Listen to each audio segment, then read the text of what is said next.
I'm Sanjay Chopra. I am okay.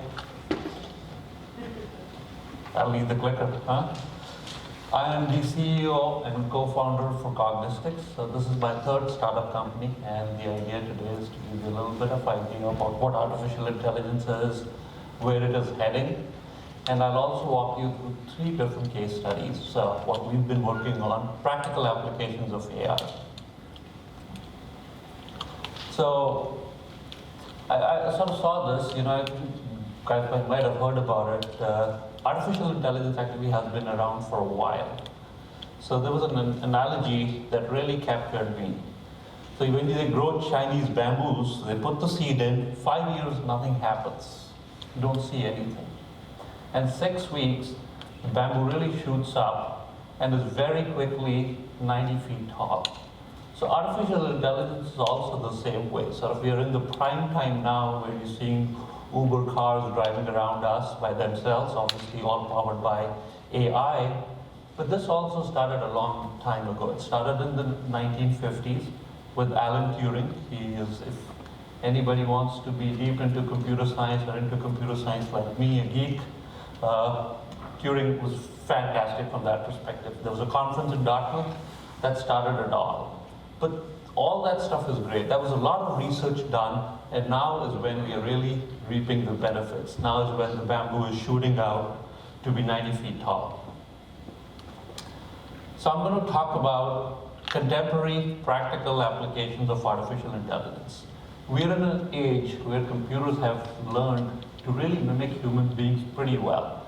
They can see, they can look, they can watch videos for us, see what they're seeing as part of the videos. They can understand. Now you can talk to computers. I'm sure all of you have done that with Siri, right? Or other versions of Siri. I wish Siri was a little bit smarter, but that's okay. Apple will eventually make it smarter and make it better, and sure, they're working on that stuff.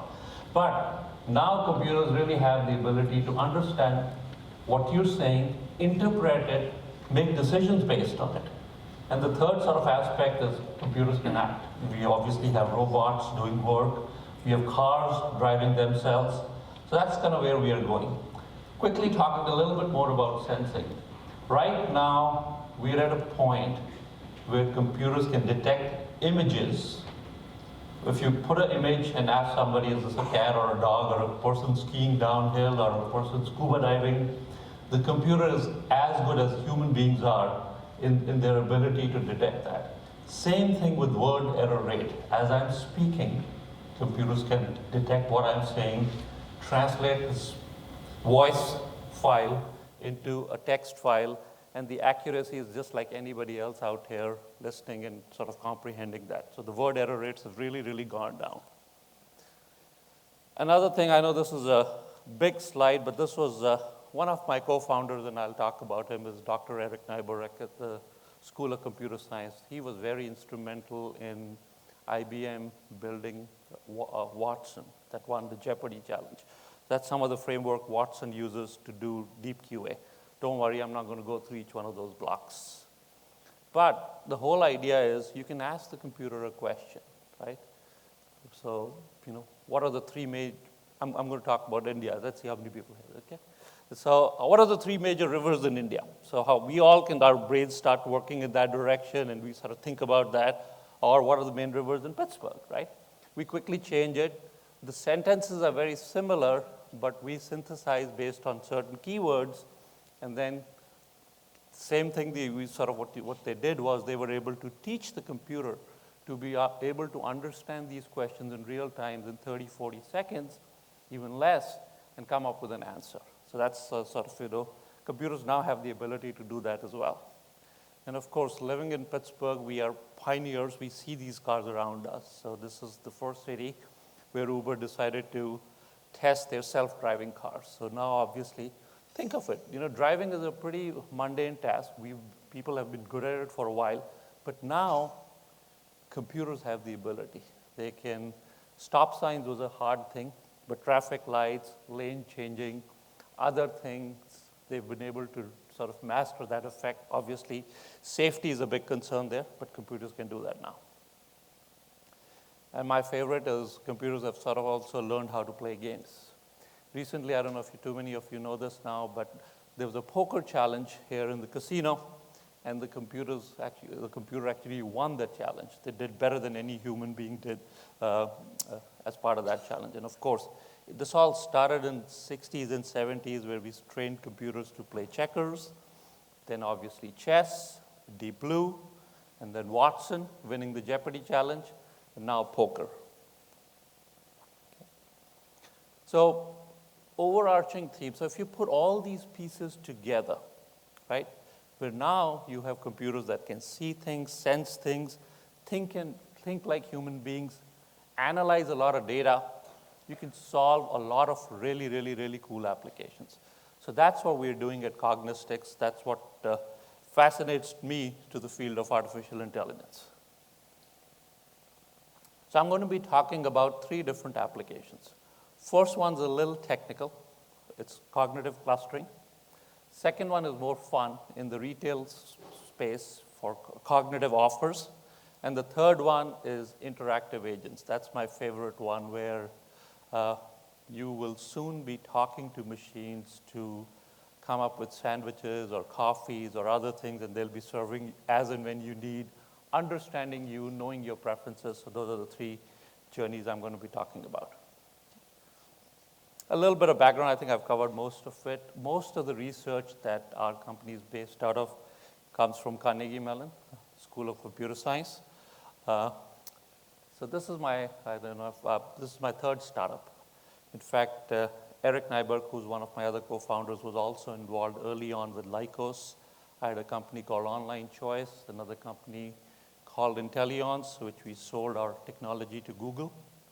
In fact, both Eric and I, back in the early 90s, used to work for a company, another CMU spinoff called Carnegie Group.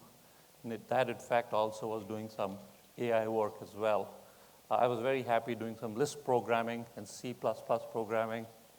But then obviously the technologies have changed since then, and working on Department of Defense projects. So one big thing sort of which a lot of what we do really, really well is in the area of deep QA. That's what I've talked about sort of here. Now you've trained computers to be able to understand questions, interpret the questions, find the right answers, rank the right answers. So if I have 5 different options, how do I rank those options? And then present the right answer to you, okay? So before we go into the 3 journeys, a lot of people ask me this, sort of, can AI help my business? What is the key thing? What is it that makes a given problem a good problem to solve for computers or artificial intelligence? So first thing is computers actually are not good unless human beings, or what we call subject matter experts, train them. So you really do need people to train the computers. So the science fiction thing that people talk about, computers taking on the world and doing things on their own, that's really far, way out there. I don't even think it's going to happen, because at the end of the day, these are programs that are running, whether even it's neural networks or other things that are self-learning, people have to be behind it to train them. Another key component for AI to do well is lots of data, right?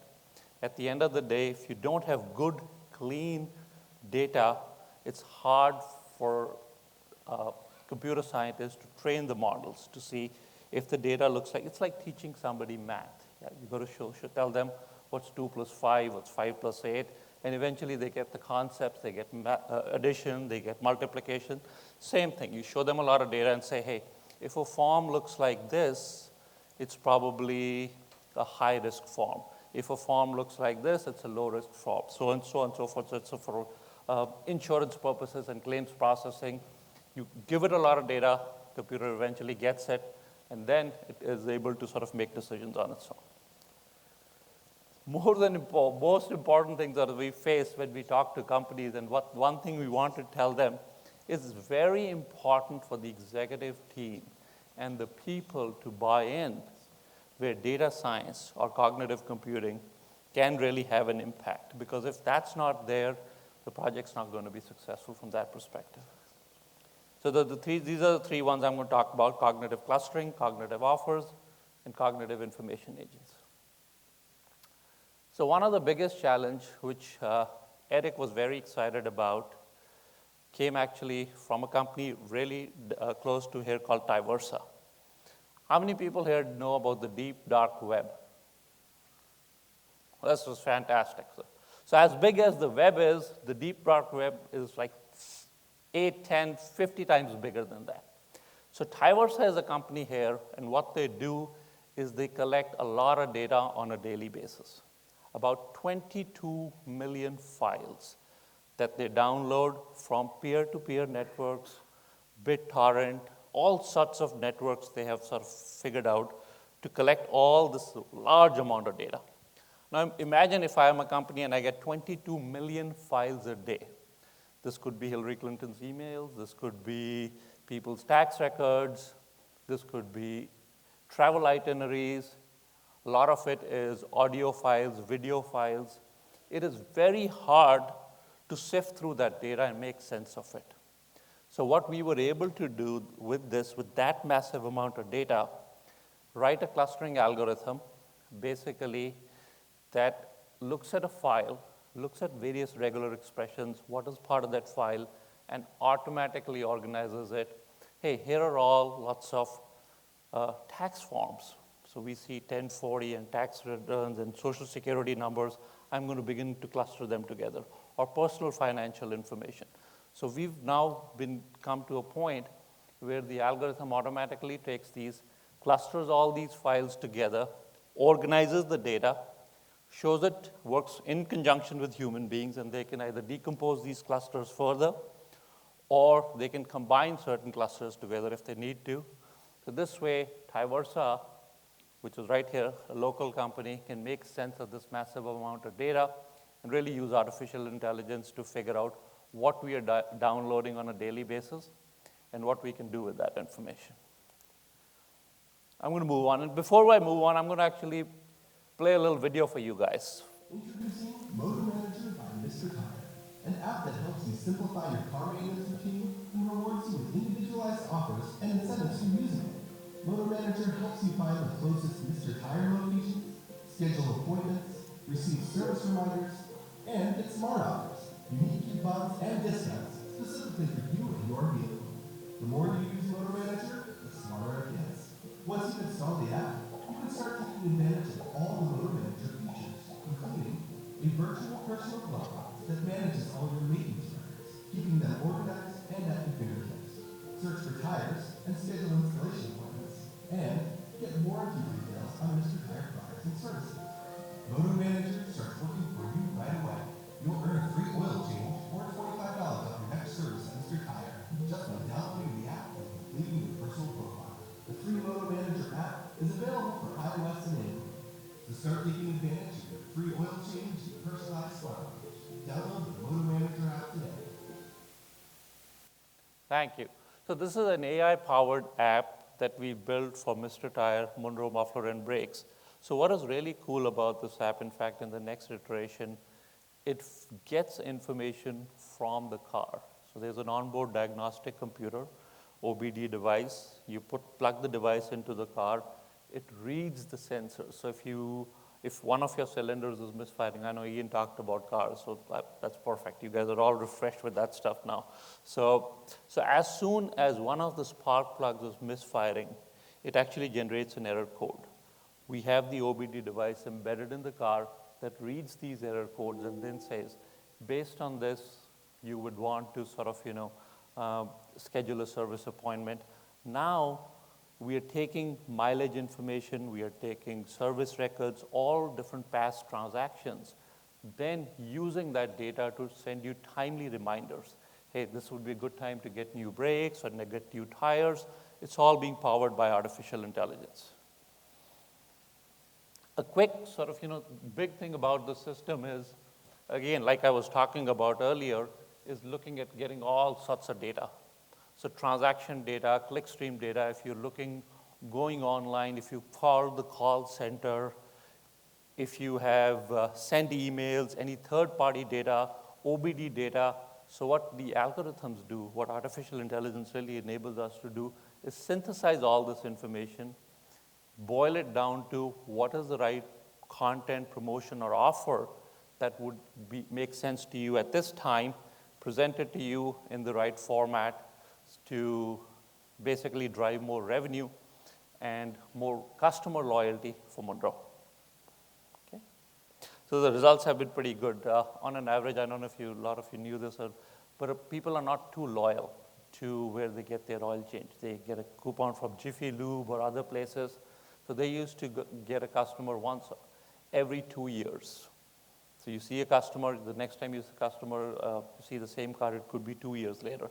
Now we're seeing the same customer coming every 6 months as and when they need this information. So it's been phenomenal from their perspective. I'm actually going to skip the Smart Course one, but this is the last one I wanted to talk about. This is an example. The project we are working on is actually confidential. They didn't want to use the information. But imagine this. What you will be able to do and what AI will allow you to do in the future is the following. You get in front of a kiosk or a computer or your smartphone, it recognizes your face, right? It knows I'm Sanjay. It knows it's a beautiful day in Pittsburgh. It's 70 degrees outside. It knows my preferences, what I've ordered in the past, whether it's from Sheetz or Subway or Starbucks for that matter, right? And it comes up with the right recommendation for me. Also, what is really cool about these applications is versus having to go through menus and options, I can actually talk to the computer. It understands me. It'll offer me, hey, Sanjay, do you want your cappuccino? It says, no, I'm in the mood for an Americano today, or I'm in the mood for a turkey sub, and I make those selections. It understands me. It gives me options, and then I'm a very happy customer as a result of this. So this is really, taking all the pieces, all the things that AI can do, putting it all together, and then providing delightful services to customers for various organizations. So that's another one that we are pretty proud of. Okay. How are we doing on time? Okay. So if you look at it, what does it take to make applications like these? How do these applications work? What is the magic behind it? This is what we talk about. So like I talked about early on, what is very critical in artificial intelligence is good data. That's where we ingest data. Like I talked about the preferences, like what do people like to drink? What do they like to have? So you ingest a lot of these data. You create objects based on those data. Then, this is where the humans are very important, the subject matter experts. They begin there and tag the data. They annotate the data, enrich the data, make it cleaner, make it better, make it index. And then we build models to match the data. Like regression is a good example of that. Simple, but a good example of that. And based on those models, you can begin to make predictions. So once you have achieved what we call high level of precision and recall from a machine learning perspective, that's when you let these models out there and let them interact with people. So people interact with them.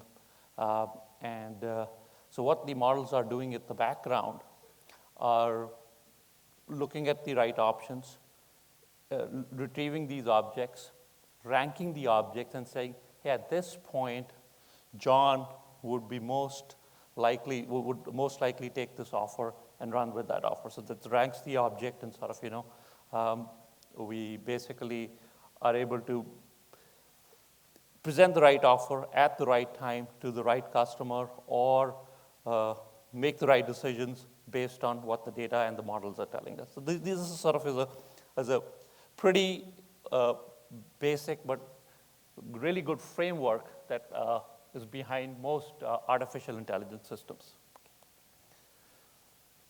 Okay, so in conclusion, artificial intelligence is really here to stay. It is going to have a huge impact on us. We actually deal with it on a day-to-day basis. Google uses it a lot to serve us better, to serve various ads to us. Amazon uses it a lot to do predictive analytics and collaborative filtering. people who have read these books are also interested in this or have bought this would also be interested in this. We're going to have a lot more applications like the one I talked about, where there's going to be smart kiosks, topical bots, where if you go to your healthcare provider and you're waiting out there, you'd be able to get much more information based on what's the sort of random searches on the web, which people do a lot, which sometimes can be dangerous, much more topical bots, which will interact with you, know your history and deal with it. So that's sort of where we are going, and what we like to do at Cognistics is to enable a lot of these applications and really make the world a little better place by democratizing AI. So thank you.